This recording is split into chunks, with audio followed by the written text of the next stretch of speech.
Prince, you always talk about mutual funds, but mutual funds are subjected to market risk. And you know I'm a conservative investor. That is why FDs are best for me. But bhai, you already earn more than 30 lakh rupees and FDs are taxable as per your slab rate. Why would you do that to your money?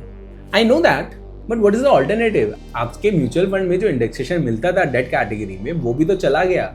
So what is the advantage of moving money from FD to a mutual fund?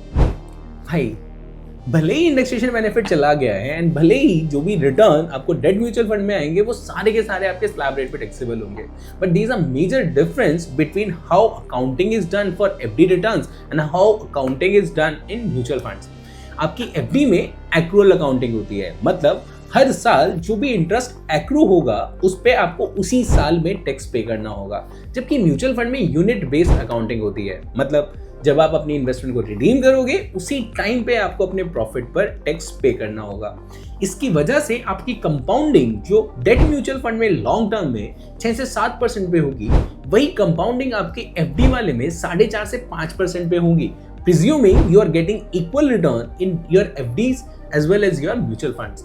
And on top of it, let me just introduce something to you. There is a new category of mutual fund that has come out that is called as income plus arbitrage category, which is more or less similar to a debt mutual fund kind of category with major tax relief. अगर आप उसमें अपनी investment को 2 साल से ऊपर hold करते हो तो आपके ऊपर 12.5% का फ्लैट टैक्स लगता है, irrespective of your tax slab.